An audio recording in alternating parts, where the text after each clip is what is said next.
In a time of darkness, when Israel was crushed under the might of the Philistines, a miracle was about to unfold.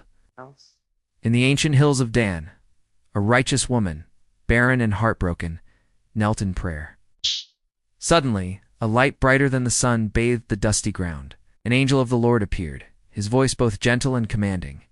"You shall conceive and bear a son. No razor shall touch his head, for he will be a Nazirite, set apart to begin the deliverance of Israel." Awestruck, she whispered, "Who am I that the Lord should bless me so?" The promise was given, a single spark of hope in an age of despair. Soon the woman bore a son and named him Samson. Even as a child, the Spirit of the Lord stirred within him. While other boys played, young Samson showed signs of impossible strength, effortlessly lifting stones that grown men couldn't budge. He was a gift, a miracle child destined for greatness. But greatness often walks a razor's edge between divine purpose and human pride. As Samson grew into a powerful young man, his long, uncut hair a symbol of his vow, his eyes fell upon a Philistine woman in the vineyards of Timnah. He was captivated. "Father, mother," he declared, "I want her for my wife." His parents were concerned. "But she is a Philistine, one of our oppressors." Samson was firm. "She pleases me well." He sought love where God had forbidden it, yet the Lord, in his mysterious wisdom, would use even this rebellious desire for his own grand purpose. On his way to Timnah, his journey was violently interrupted. A young lion, roaring with fury, leaped at him. In that instant, the Spirit of the Lord came upon Samson with overwhelming power. With nothing but his bare hands, he tore the beast apart as if it were a goat. Later, passing the same spot, he found a swarm of bees had made a hive inside the lion's carcass. He scooped out the honey, a secret smile playing on his lips. At his wedding feast, surrounded by his new Philistine companions, Samson, full of youthful arrogance, posed a riddle. Out of the eater came something to eat. Out of the strong came something sweet. He wagered 30 fine linen garments, confident in his cleverness. But the Philistines, unable to solve it, resorted to threats, coercing Samson's new wife to pry the secret from him. Betrayed and furious, Samson's strength, once a divine gift, was unleashed in a storm of vengeance. He struck down 30 Philistine men to pay his debt, the first dark turn on his destined path. The betrayal cut deep. When he later found his wife had been given to another man, his rage ignited. In an act of spectacular retribution, he caught 300 foxes, tied them in pairs with a torch between their tails, and released them into the golden-grained fields of the Philistines. The night sky glowed orange as their harvest. Their livelihood went up in flames. The Philistine lords were enraged. "Find him! Bring me this Samson!" they roared. But how do you capture a man blessed by God? Fearing retribution, Samson's own people, the men of Judah, betrayed him. They bound him with new ropes and handed him over to their enemies. As 1,000 Philistine soldiers rushed toward him, shouting in triumph, the Spirit of the Lord came upon him once more. The ropes on his arms snapped like threads touched by fire. His eyes scanned the ground and found a fresh jawbone of a donkey.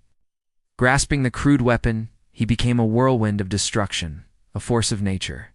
When the dust settled, 1,000 men lay dead. Panting victorious, Samson cried out, "With a donkey's jawbone, I have made donkeys of them."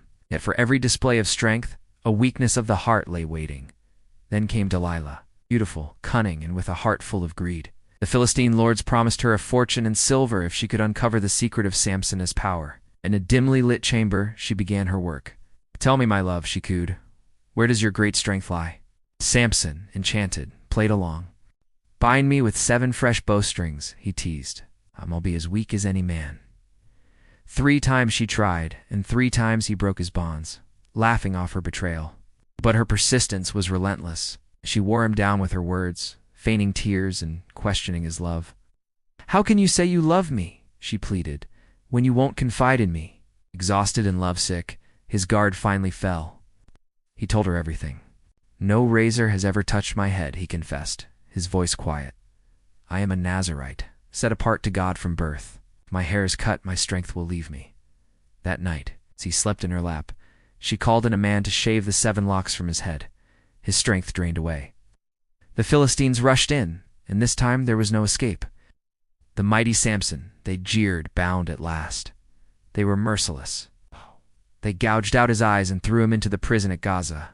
Blinded, broken, and humiliated, the strongest man on earth was forced to grind grain like an animal.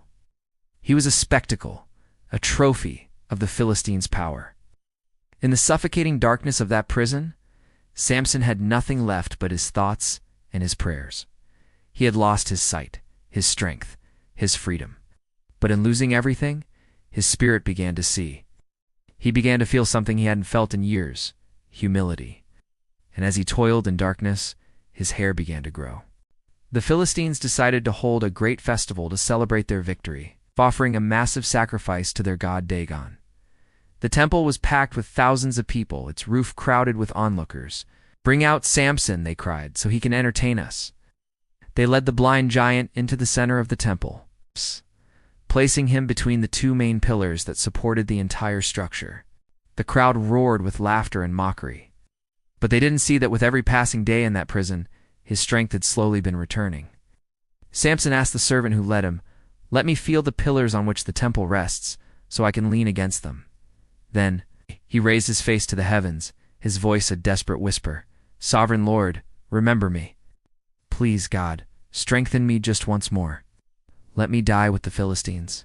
With a final guttural roar, he braced himself, placing one hand on each of the massive columns. He pushed with all the might that God had returned to him. A deep rumble shook the foundations. Dust rained down as the great stone pillars began to groan, crack, and then splinter. The temple collapsed in a storm of chaos, light, and redemption. In that one final act, Samson killed more of his enemies in his death than he had in his entire life. Samson's story isn't just about incredible strength. It's a powerful story of mercy and redemption. It teaches us that even the mightiest can fall when pride blinds the heart. But it also shows that God's purpose can never be defeated. He can work through our greatest strengths and our most painful failures, turning our brokenness into a source of ultimate deliverance. Samson's life was a testament that even in our darkest moments, when all seems lost, God's strength is made perfect in weakness. Thank you for watching.